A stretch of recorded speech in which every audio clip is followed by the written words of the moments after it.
Hello, and welcome to Fact Schmacks. It's the podcast good enough to get you a C. Minus. My name is Matt, and I've got a story to tell you. And my name is Kev. I've got a story to interrupt. All right. Well, Kevin, why don't you get us started here today on our 7th episode? Wow. Yeah, I like know. a real podcast. Kind of, but not really. Not quite. But why don't you get us started here with our Facts Schmacks game? The old no game longer of gonna- Fact Schmacks. Which I'm no longer going to explain. It's pretty self-explanatory. Okay. So, I went down a rabbit hole on YouTube and I also read this book, Command and Control. I forget. I was going to say, that was a video game. That wasn't a book. Command and Conquer, yeah. Command and Control was this book. It's really good. I can't remember the author right now. We'll let future Matt take care of that, maybe. Probably not. No. But anyhow, future Kevin wants to put it in the notes. He could do that. I've got some interesting facts about nuclear war or like nuclear weapons, deterrence, etc. Yep. Okay. Lay 'em on me. So, contrary to popular belief, Canada, although not a nuclear power, at one point was developing, alongside the Avro Arrow, a nuclear bomb capable of striking the Soviet Union. They had it pretty much all developed at Chalk River and eventually ended up scrapping it with the Arrow project. It's not often talked about, but recent declassified documents show that that is a thing. Huh. Okay. All right. Okay. That's a really, It's a head scratcher, that's a head scratcher because, boy, there's a lot of stuff, there's a lot of words in there that are like, oh, that checks out. Like, yeah, Chalk River. I know that's a big nuclear site. Okay. Yeah. Or like an experimental nuclear site. Right. It was. Still is. Yeah. It still is. Yeah, it still is. Well. I So know it some checks people out. who've worked there. The guy we had a beer with, his wife is from there. Her parents were scientists there. Okay. Or are scientists there. There's some interesting stories out of there I could tell someday. Not this day. Not this day, no, but like there is some historical things that I've looked up about that place. It's pretty fascinating. But carrying on, our next fact is Megadeth. Megadeth, as we all know, is a band by Dave Mustaine, who was a former guitarist for Metallica, was kind of ousted from Metallica, if you didn't know that. I didn't know that. Oh, well, there's your bonus fact of the day. You're You're welcome. So anyhow, Megadeth is a So term... Kirk Hammett replace him? I think so. Okay. But Megadeth was a term originally coined by the Rand Corporation to, when they were talking about potential casualties, they would give them in terms of megadeaths. A megadeath being 1,000,000 deaths. Okay, that I believe 1,000%, even though I've never heard of it. That just checks checks out. Okay, and then So if that's the one that you made up, I'm gonna be so impressed. and then my last fact or schmack, we don't know at this point, is the B-2 stealth bomber can carry up to 16 nuclear bombs with a yield 75 times that of Hiroshima. Like that's a lot. That is a lot. So what do you think, Matt? Where are you gonna go? Do I get my hat trick today? You did. You said you really wanted to up your game, and you have. You've made these all just squeakers. I'm pretty proud of myself. I'm not gonna lie. This is basically the only achievement I've had in middle age. So here's where I'm at. If the Megadeth one I've never heard of. So that totally, like I said, I'd be so impressed if you made that up. I would yeah. There's layers to that one, eh? Yeah, you deserve the hat. But then the other ones all have like, okay, well, I know that kind of bomber can carry a nuclear bomb, but so can it carry 16 of them, or is it only 8? And is that where we're going? Well, I don't know, man. Like you've been pretty good at guessing them, so I have had to up my game. Uh-huh. And how and then, is my secret? And obviously the one with the Chalk River, the Avro Arrow, that there's a lot of real historical stuff in there that you could have just glommed onto. I'm gonna say it's the Avro Arrow one. I'm gonna say it's the Canadian Nuclear Program one. Is what you made up? God damn it! Yes. So in my research, I didn't find anything, and my research is like basically me taking a dump and reading my phone.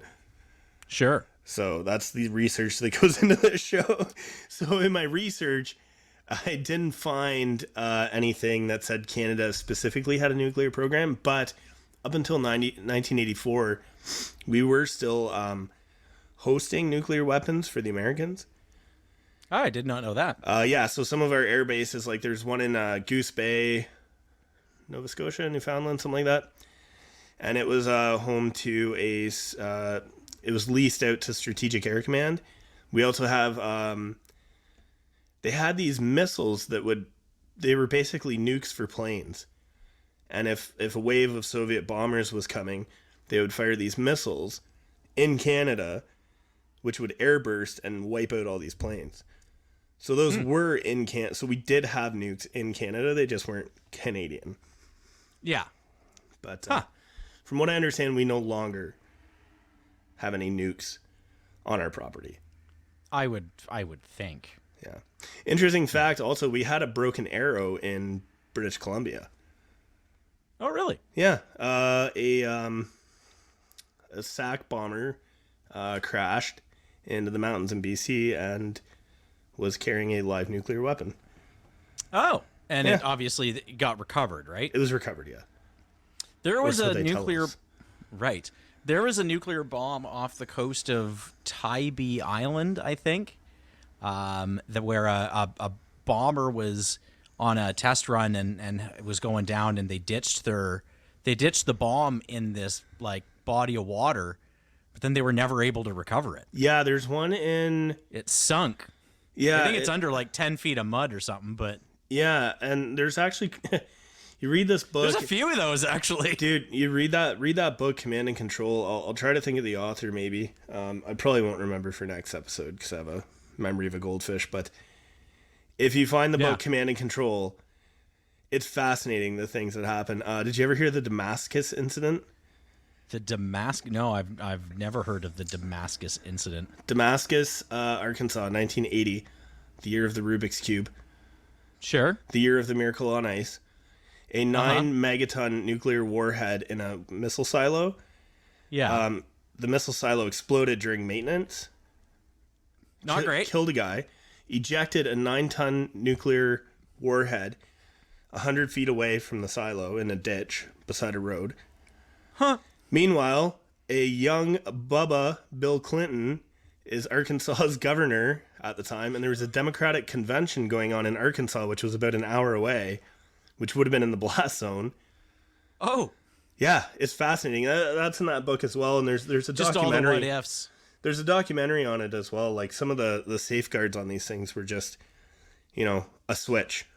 That if in a crash, if the wire's mangled.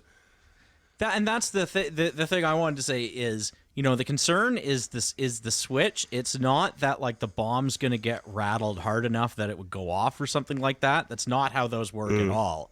Like there's a very specific set of circumstances that has to happen for to it make to that become thing go critical.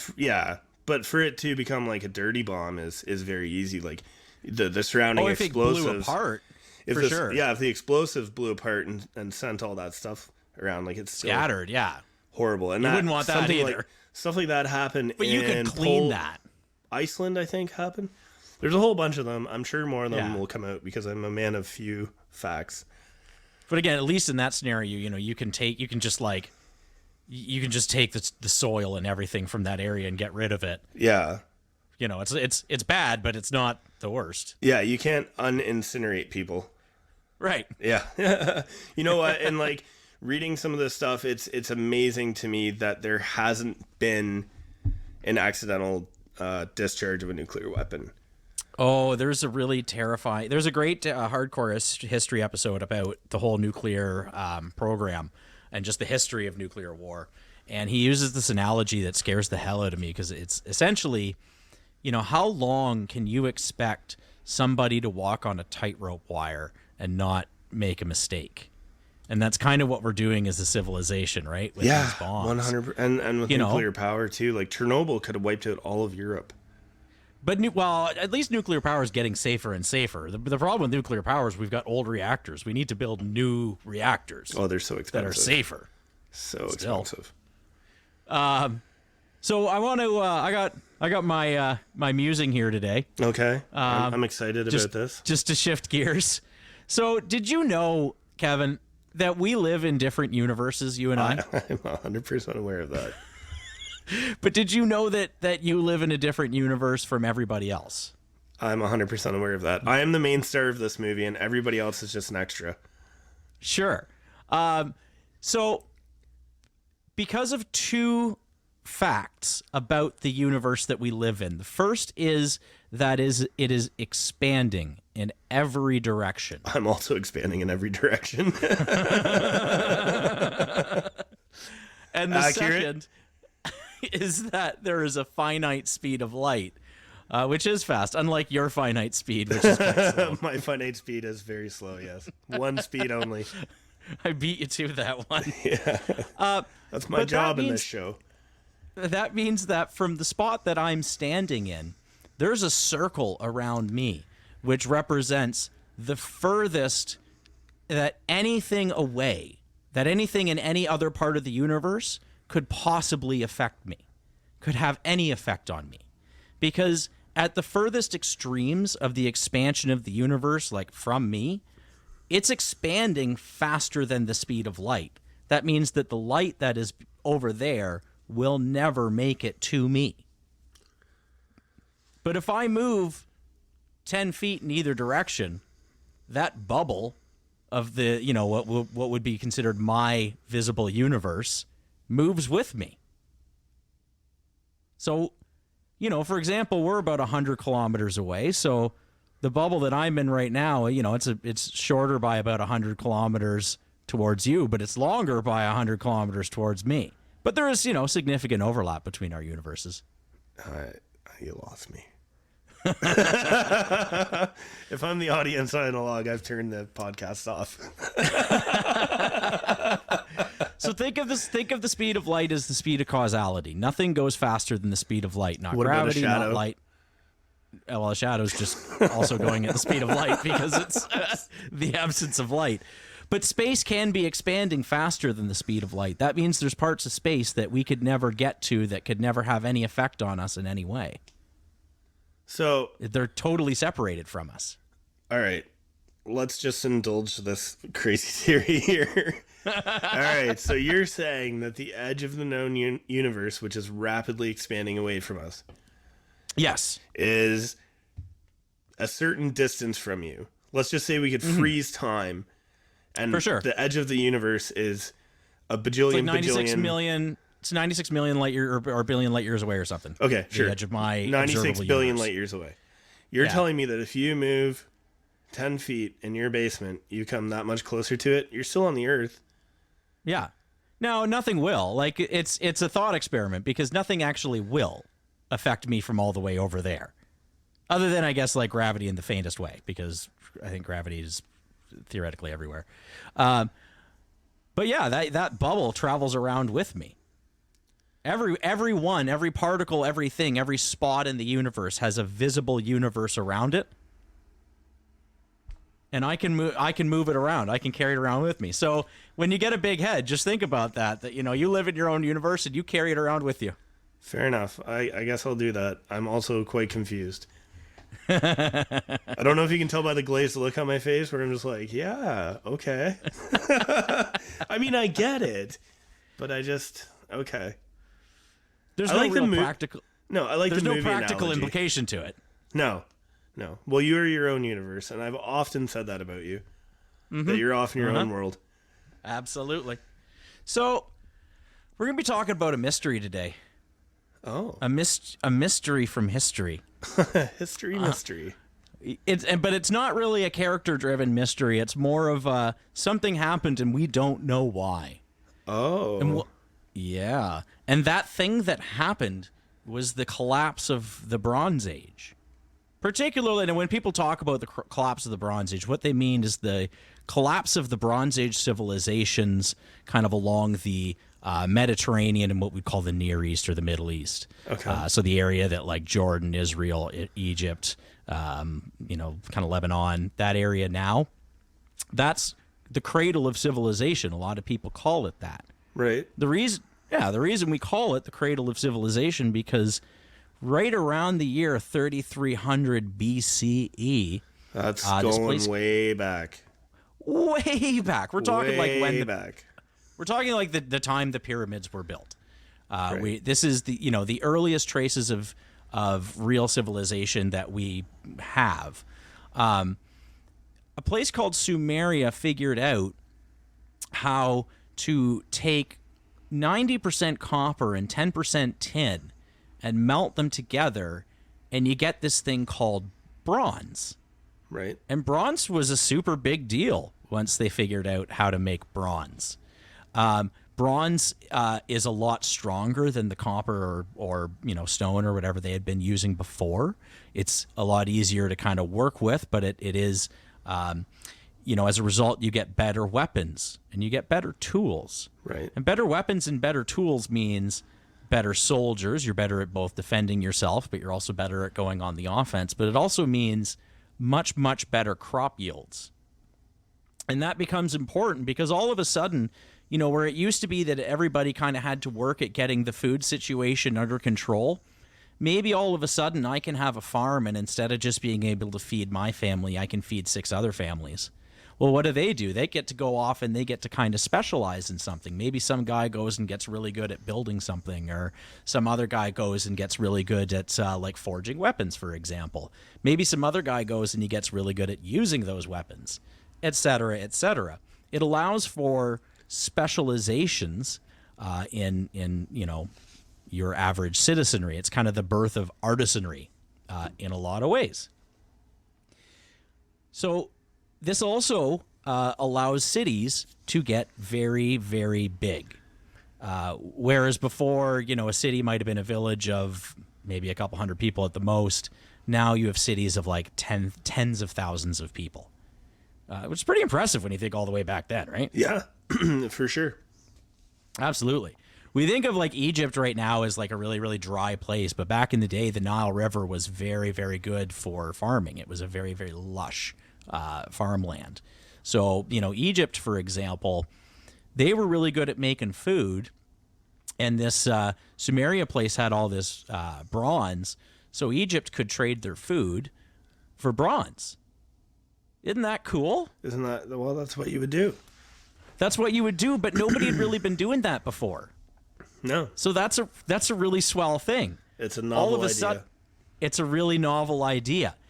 But one problem with doing that sort of thing, with having any sort of trade, is like, let's say me and you, we're gonna agree. I'm gonna give you 3 matchsticks, and you're gonna deliver to me 2 goats because I'm a really shrewd negotiator. Wait a minute. Hold on. I want at least 4 matchsticks for 2 goats. Okay. All right, 4 matchsticks. I'm not an idiot. Yeah. So I dutifully, show up with my 4 matchsticks, and you show up and you've got 1 goat, and I go, well, what's the deal, man? We had an agreement. And you're like, no, I never said that. I only said I'd bring 1 goat. So, and you're usually not bringing themselves, you're usually shipping this stuff, right? So you got to have some sort of system of maybe like solidifying an agreement, some way to kind of set it in stone. So they invent this thing called writing, where they can, write down contracts and stuff. A lot of really cool things happen because we invent bronze. Do you think that the first thing written was a contract, or do you think it was like a Pharaoh was here? No, it was probably a contract for sure. No? Money rules everything and always has. Pardon me. But along with trade, you also get things like foreign policy, because now these different cities have to deal with each other in ways that aren't just, I'm going to go over there and bash you in the head. Now all of a sudden it's like, oh, well, you got that thing and I got this thing, so, we're going to have to kind of be nice to each other, and maybe, I don't know, we should do some marriages or something to kind of solidify bonds. So all of the writing that comes out of this period that we're talking about is all like government decrees and contracts and stuff, because they didn't write like the Greeks would later do. So we're not going to have, unfortunately, a lot of characters in this story because people didn't really write about characters. Can we make some up that way? Yeah, sure. Yeah, Okay. we will get That's some all we opportunity. Yeah, we will get some opportunities to name some people down the line here. Okay, that's all I want. Yeah. Can I name them? Yeah. Okay. Absolutely, yes. You will have full naming duty. Right. Specifically, a trade route starts between Sumeria and Egypt, like I said, for this food and gold. Egypt had a lot of gold, too, and people have always loved that gold. Yeah, it's all about that gold. It's all about that gold. I don't really get the gold thing. So they were trading food and gold for bronze, but along the route... Yeah, it was good for them, because it let them get better at making food and mining gold, right? Because they got all that bronze. All about that bronze.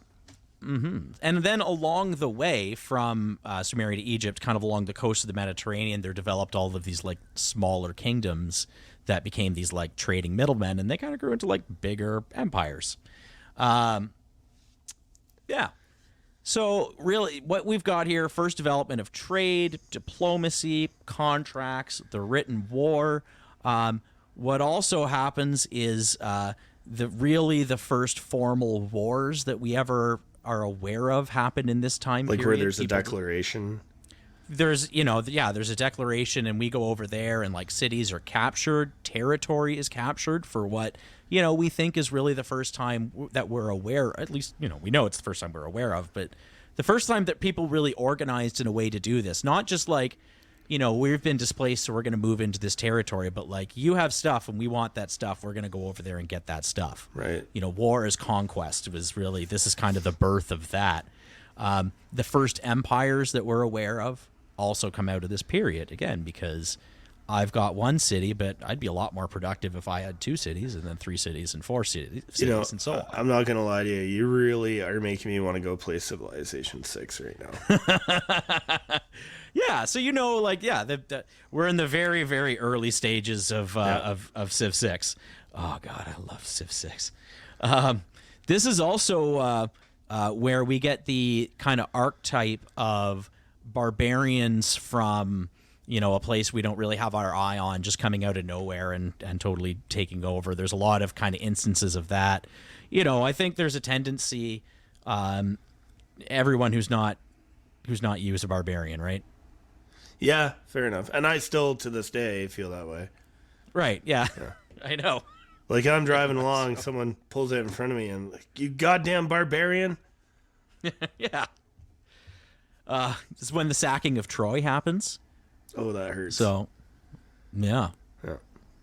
Yeah. Troy, I love making dick punch jokes. Yeah. Troy, what is modern day Troy? Modern day Troy would be in Turkey, I believe. Okay. It would be on the Mediterranean in Turkey.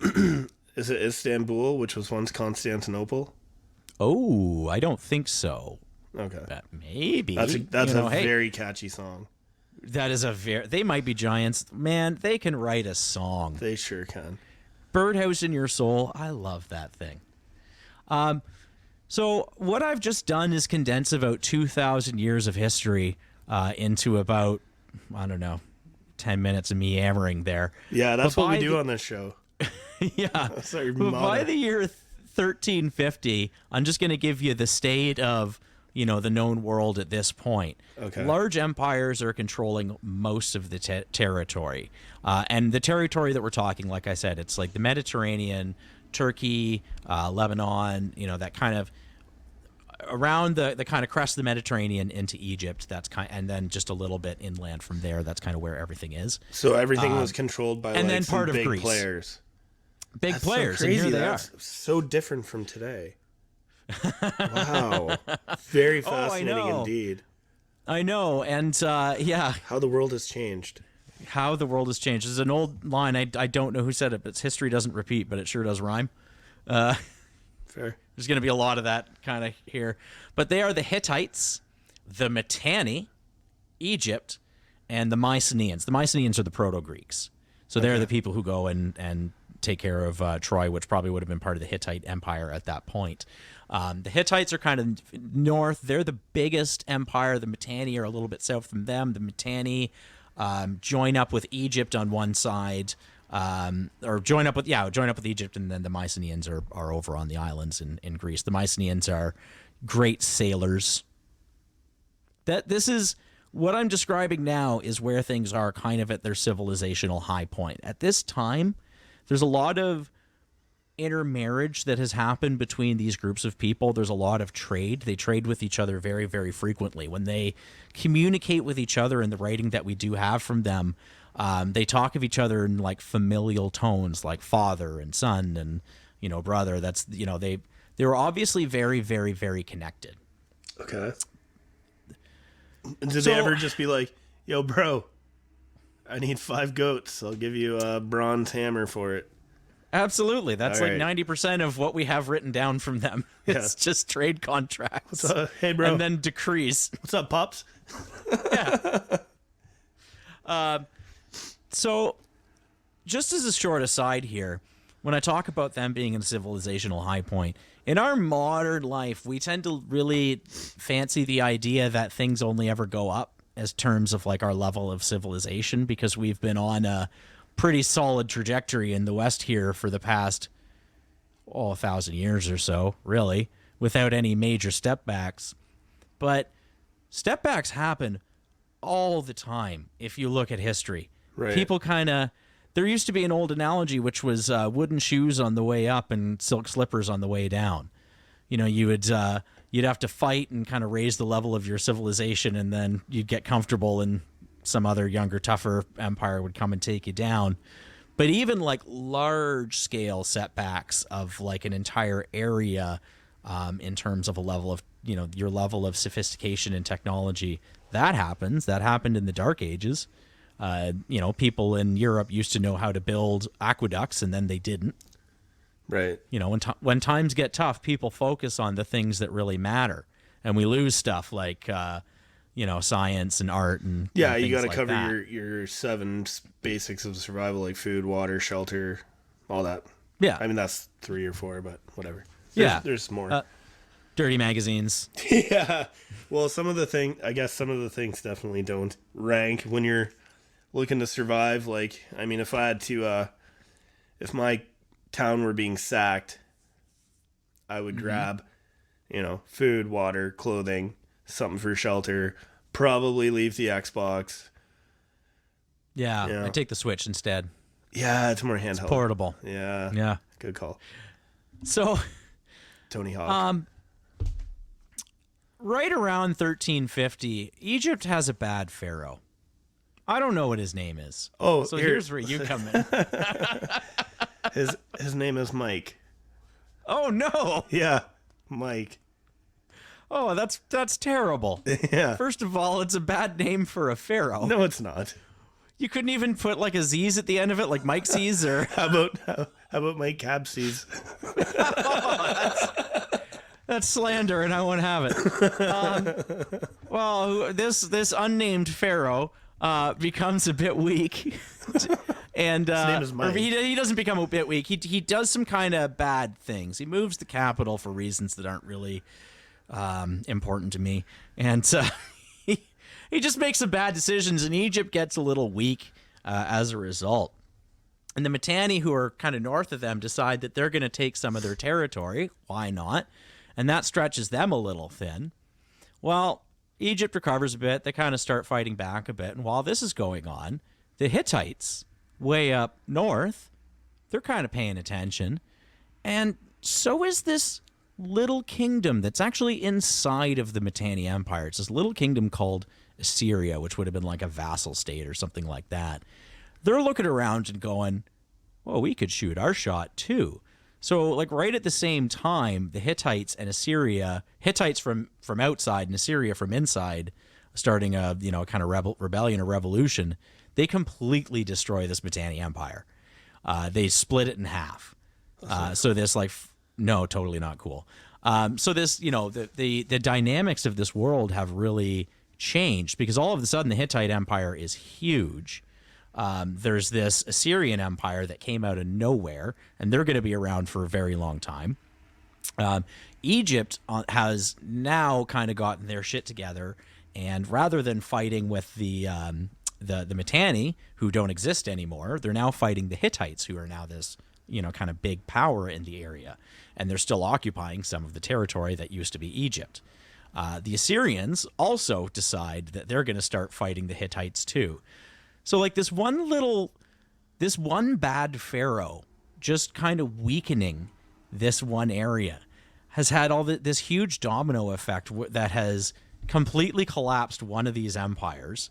Now, it's not that bad because it's more of just like a power shift, but one of these big players isn't there anymore. Someone who wasn't a big player is, and one of the other big players is now enormous as a result. They start retaliating, probably the first time we've ever seen this, with embargoes. They start doing trade embargoes. So all of a sudden people stop trading with the Hittites. Trade routes across the area start kind of breaking down. And just another thing there, it's worth mentioning that at the time there is a non-zero amount of pestilence and plague happening in the area. Ooh. Plague and pestilence. Plague, pestilence, we've had war, we've got a lot of the things that we tend to touch on this show. A lot of darkness. A lot of darkness. Well, you want to talk about darkness, here's where the darkness really happens, because someone is trying to get your attention. Was that a honk? Oh, maybe. I'm pretty popular. So people drive by are. and honk at my house a lot. People love you. Street. Within 50 years, the Hittite and Mycenaean empires just completely disappear.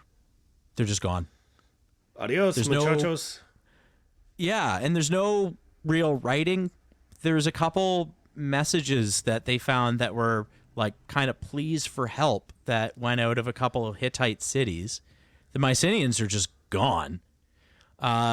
So they just disappeared or were taken over, or what's the deal here? I want details. Well, this show is all about details. This is a great thing for this show because there are no details. We don't know. Why not? Man. Well, there's no writing, but there was writing. I'm confused. So there was 2 messages that went out, and they talked about these sea peoples. Oh, like mermaids or mermans? No. But a good opportunity to ask. Were there mermaids? Were they from Aquarius? No, let me fucking finish here, buddy. God damn it.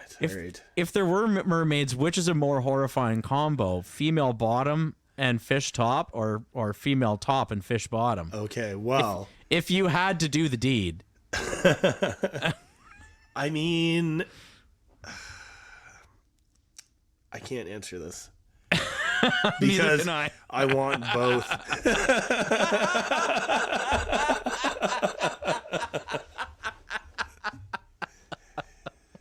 Can I have both equally?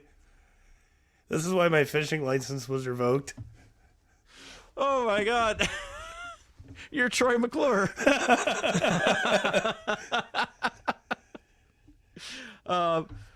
So they talked about these sea peoples who supposedly came out of nowhere. Well, came from the ocean, obviously, because they're sea people, in boats, and supposedly just sacked and destroyed everything. Like rampaging people just went from city to city, completely destroying it.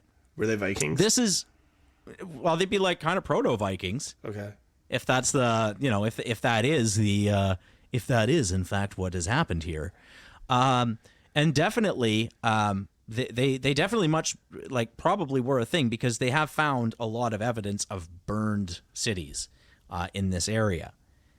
But that's not all the evidence that they've found. That's why this is a really interesting kind of mystery, because spore and pollen analysis, which apparently is something that they can do within that kind of geological timeline, shows that those particular years were very, very dry. So they were probably dealing with the drought and starvation. But drought and starvation aren't usually the sort of things that totally, collapse like the whole civilizational structure in a large area, right? Right. So there was also geological evidence of something called, get ready for this, Okay. an earthquake storm. What? An earthquake storm. An earthquake storm. That is so badass. I know, which is apparently some the way it was described in one of the videos that I watched to do my very thin veneer of research, described as like an earthquake kind of starts at the top of the plate and then it kind of moves its way down, and as it kind of moves its way down, the earthquakes get more and more powerful. And apparently they found some cities that suggest that they were more collapsed than raided. So they found evidence of both. So it could have been like instead of just being sacked, they were basically destroyed by an earthquake. Could have been. Because apparently, even in some cases, they found bodies under walls, which is usually what you find when walls fall on people and crush them. Yeah, that's fascinating. I would love to like experience an earthquake. I think it would be cool. That's a weird segue. I'm not. It's one of those natural phenomena. I love the feeling of being crushed by a wall. I don't know. Like, everything shakes around me. Maybe people. Well, I mean, I would just probably go outside. I think I would go outside and just be like, yeah, just let it rock. Just ride it out. I'm not overly I think they're over scared pretty of quick. Yeah, like I feel like it's. I mean, if you've been through an earthquake, I'm sorry, and I'm sure it was horrifying. I think it would be kind of fun, especially if you went through the big one. Oh yeah. I'm sure many of our listener has. Yeah, I'm honestly like, if you've been through it and it sucked, I'm super sorry, but I think it would be kind of cool to feel the ground like shake like that. That would be kind of neat. We've had one or two around here. I just never noticed it. Yeah. So the old system that they had going there was a lot like the system that we have now, right? Where we've got this whole globalized world full of interconnected trade and just-on-time delivery, and we don't make all of the stuff that we need to have here. Do you think they had an Amazon back then? They didn't. Well, do you think they called they called it Nile? Nilazon? I don't know. Nilazon? I don't know. That's a terrible joke because the Amazon's just a place. It's not Amma.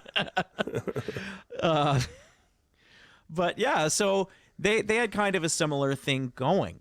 And one theory that's a little terrifying is that they experienced something called systems collapse, where like shipping crisis, kinda, where one element of this interconnected society, it could have been all these wars they were having, could have been famine, could have been earthquakes, could have been a number of these things, kind of destabilizes the whole ship, and the whole thing just collapses under its own weight. Maybe these sea people, rather than being, the mermans, rather than being, people from way over, thither, maybe they're actually closer to hither. Maybe that's, more of like a revolution, or, people who were starving, going on a rampage or something than, an act of pillaging or something like that. Well, it's funny, like they say, you speak about supply chain and all that stuff, and people who are starving doing desperate things.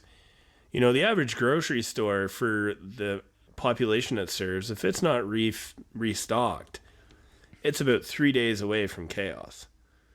Right. Well, there's there's an old adage that revolution's only ever 3 missed meals away. Yeah. It's kind of weird times. I don't know if I mentioned this on my last podcast or if I just told you, but I recently purchased a new laptop, a MacBook. Yeah. And I was going to go for the Pro. The MacBook Pro, I was going to spend the money, Yeah. And I went into Best Buy and I was like, hey, I'll take this one. And he's like, yeah, we're sold out. Well, I was like, what about your store in London? Yeah, they're sold out there too. Well, how long till you order it? Well, we don't know. So there was like a table with like 10 computers. I'm like, well, which one's available? He's like, this one and that one. We have one of those and 2 of these. I was like, so you're telling me all these computers here are just for display? He's like, yeah, there's nothing. We're waiting for Apple to make them. And I was like, are you kidding me? Oh, that poor retail. I'll take that one. Yeah, poor retail employee probably had that discussion 17 times that day. Well, it's just crazy because, it used to be that you could just go into Put up a sign. Yeah, well, I mean, yeah, guys, come on, like, not available, not available. That would have been fine. But anyhow, it's just weird to think that in this day and age, we're starting to hit up against these shortages, which is kind of surprising. And you start seeing stuff in the grocery stores even where, it started with the toilet paper. Oh, when that was going on, it was like Soviet Russia going into the grocery store and seeing completely not just empty parts of aisles, just totally empty aisles. I've never seen anything like it. At the start of the pandemic, I was coming home from working out of town, and I stopped at a grocery store, and I bought a lot of canned goods, and there was a limit on them. But I bought a can of Spam, which I've never eaten, and I wrote on it in marker, this is the COVID-19 Spam. This is the final meal before we eat the pets. I was about to say this is the emergency Spam, but I think every piece of Spam is probably emergency It's Spam. 100% emergency. I started calling the cat and dog emergency Christmas turkey and Christmas ham. Just because I thought, which? Well, Penny was the turkey. Okay. And Koos was the ham. I bet Penny would be pretty gamey. Oh man, totally peppery. It would be like eating a dirty dumpster nacho. I could never eat my pets. That would be pure desperation. I'm glad to hear it, Kevin. I would eat you before I eat the pets. I would Donner Party my best friend. I'm less glad to hear that. I'm at least well marbled, so if I went first, you would eat well. But anyhow, we've gone off on a tangent here. I mean, I've gone off on a tangent. But yeah, shipping crisis, not good. Shipping crisis, people, no. Desperate things. Hungry people doing desperate things. The truth is, we just don't know what happened. There was so little writing about this time period. Even when things were good, there was no flavor stuff. It was always, Dan Carlin has this whole thing about history in color and history in black and white. And, your color history is like your Greek writers who wrote about people, and you really got a sense of like what they were thinking, what their motivations were, what these factors that were acting on them were. But then you get this really black and white history from this day and age that's very, there's no details. It's just, decrees and contracts, and there's no real writing about specific people. Like, there are examples of it, but it's just so few and far between. Right. Yeah. You wouldn't think to capture the minutia of life back then. Like, now we have all these blogs where people are writing about all their whatever, right? I mean, going back, if you can pull this stuff up 1,000 years from now, is going to be a clear really view, enlightening. Enlightening of what our daily lives were like, where you didn't have that. Yeah, what's an interesting example of that in terms of like, there's a history of even just having ideas, right? One of the ideas that people didn't have for a long time is that, people forget things, or people don't know what things look like way in the future. So if we don't write them down now, this knowledge might not make it just passed down. One of the things that we don't, as a modern society, really know what it looked like is ancient warfare. Like, we've got all sorts of ideas of what it might have looked like, but really, when you had two massive groups of people running into each other, what happened? Did they just stop in front of each other and have, like, the front line is just fighting other people on the front line and they're, like, shoving each other into them? Did they stop short of that? And was there battles going on, like, between these armies? Like in this kind of middle ground? Did they kind of run through each other, and did everybody kind of square up? Like, we don't know. It's like Braveheart. Yeah, we don't know because nobody wrote about it. Nobody wrote about what the actual mechanics of battle looked like, because to them it was probably so self-evident. But 2,000 years later, we have no idea. I think the test would be to just like get a bunch of volunteers with like some Nerf swords and stuff, It's just see what happens and naturally. just see what happens naturally. Yeah, like be like just have them run at each. I mean, you don't have the fear of death, I suppose, but This has gone into a full-fledged tangent, but there's stuff coming out of the World Wars. Almost nobody got bayoneted in the World Wars. People refused to do it. People didn't want to be the bayonetee, and people did not want to be the bayoneter either. They would usually find some way of not having that happen. really, because I think there's a lot of horrible ways that people would die in close quarters. That I feel like the bayonet would be the least. But people didn't like to do it in those close quarters. We've kind of lost that ability to inflict violence in close quarters like that. Once the gun's invented and you don't have to, all of a sudden when you do, and you don't have like an institutional memory of doing this for, thousands of years before that, it's a much more repellent idea when you've been doing it from far away. Yeah, it's like that old story. Here's another tangent where the British soldier after the one battle saw Hitler, and they were like up close with each other, and he just let him go. Yeah. Man, what a mistake that was. Yeah. Oof. If only you could know. There's also statistics, in the First World War, there's an alarming percentage of the soldiers never fired their gun once. I believe that. And then by Vietnam, it was like almost like the training had become much more adept at turning people into killers. And then it became an issue of turning them off when they came back. Yep, for sure. Yeah. It's crazy, eh? Mm-hmm. We have to do a history of warfare episode. Oh, I know. I love the wars, but man, they're bummers. Like all of history is a bummer. Have we had one happy episode except for the Damascus Incident? And even then, somebody died. And a lot of 20 horses. people died in that. Yeah. Yeah. No, history is just a great big bummer from. It's never it's never been good, and it's never going to get good. No, I don't think so. I feel like the 80s was the only good historical thing. Like a lot of good things happened there. The 80s? 80s and 90s. There was a lot of peace in the 80s and 90s. Not universal, but like I feel like the 80s was a hope generation. Oh boy. I don't know, like maybe it's just anecdotal, but like I just feel like, they had the Berlin Wall come down in the early 90s, and then like the end of the Cold War and the Iraq War and Kosovo and Bosnia and I mean, those were like didn't the Falklands happen? Wasn't that the 80s? Hey, it's fine, I take it back. Fine. All of history is a fucking nightmare. Yep. Are you happy now? You've ruined my one shining decade. Kind of. There must have been like one decade in history where they're like, yeah, you know what? We got a good thing going.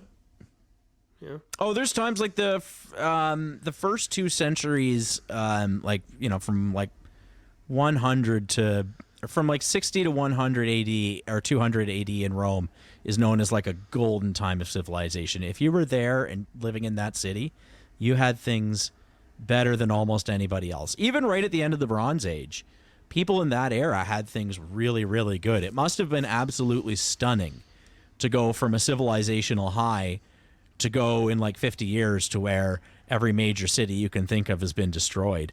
The one thing I forgot to mention is even the empires that made it out of this period, they were really weakened. Assyria never really recovered. Egypt never was never as powerful as they were at that time.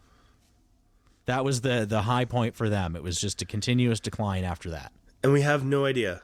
Like maybe earthquakes, maybe mermaids. Maybe all of it. Right? Right. We don't know. Weird. That's so wild. Yeah. You'd think when something that massive happens. Yeah, there'd be at least some kind of lore passed down, right? Right. If the U.S. and Britain just got wiped off the map in 50 years, we would certainly know how it happened. You would think. You would think. You would hope. Yeah. Well, are you going to take us home? Oh, so that's it, huh? That's it. Yeah. That's the whole shebang, is it? We don't know. I guess the one other thing I would add is, obviously the Iron Age follows the Bronze Age. There's that 3-stage. You got the Stone Age, the Bronze Age, the Iron Age. this set civilization back so far. Do you know when the Iron Age like really kicks off? So everything comes crumbling down here 1150 BC. Okay. How long do you think it is until we hit like an Iron Age where things are starting to really pick back up? I'm going to say we're in the 80s. No, oh God, 80s. No, God. No? No, it's like 300 years until things pick back up. That's a long time, man. That's a long time, right? That's Yeah. several generations. Yeah. That's the entire history of the U.S. fits inside this period where Things are just kind of dark and... Yeah, and we don't even know what was going on because people stopped writing stuff down because what the hell are you going to write down? I'm starving. Was there any starving. like artwork that survived from then? Oh yeah, pots, a lot of pottery, tons, absolutely tons, and even and that's another thing is the sophistication of the pottery went way down. Okay. That's another reason, way we can see that like just the level of civilization just got reset. Interesting that you say that, is I was having a toss-up between two closing facts from my research for the Fact Schmacks game. Okay. So this is a good segue to one of those facts, so you actually get a bonus Kev's closing fact today. Okay. Did you know that detecting cesium-137, and I'm pretty sure it's thorium, is used as a relatively reliable method of detecting art fraud because those two elements did not exist prior to the detonation and the breaking of the atom. So until we blew up the bombs and split the atom, there was no cesium because their half-life is so short. I don't know. Their half-life is short enough that I don't know what the half-life is for it. I feel like cesium is actually... will be a lot shorter than 4 billion years, right? Well, yeah, but I feel like it's pretty long still. I'm going to do an episode one day where we talk about... nuclear? Some nuclear stuff because it fascinates me. Oh, yeah. I'm totally down. Fascinates me. I have a half-decent understanding of it. Like we should coordinate it because... I want to do an episode on Al Einstein, so like those two things are very, yeah, he related. God, we could. All right, let's save it for the show. I don't want to go on another tangent here at the end. Yeah. All right, so Kev's closing fact here. Now that all our technical difficulties are past, for the listeners, we've had some internet outages. But anyhow, Kev's closing fact today. So. In my research to do the Fact Schmacks game, I came across something kind of neat, and it's a bit of a mystery, which kind of ties into our whole mystery episode here. Very Scooby-Doo and Shaggy too. I love a mystery. I love a good mystery. So in the over 2,000 plus nuclear test detonations, only one has an unknown nationality. No nation has taken credit for detonation of a 3-kiloton bomb in the Indian Ocean in 1979. This is called Israel. This is called the Vela Incident, and it looks like I think it was like September. I think the date I read was September 22nd, 1979. They detected all the telltale signs of a nuclear explosion with nobody taking credit of it. For it, yeah, a small chain of islands. I think is the Indian Ocean. It's north of Australia, right? The Indian Ocean or this place? This place, I think it's. Have you heard of it? Yeah. Oh, interesting. Yeah, like everyone thinks it was Israel. Well, I mean that's kind of the obvious. Or Israel or South Africa or both. Okay. Yeah, I think there's a both possibility, but I'm a little rusty on my Vela Incident lore here. I had no idea that this had happened, so I found it kind of fascinating. But that's the Kev's closing fact for today. Well, alrighty. All right. Well, this has been a real adventure. It's been a blast, and we'll see you guys next week. Have a good one. Absolutely. Bye.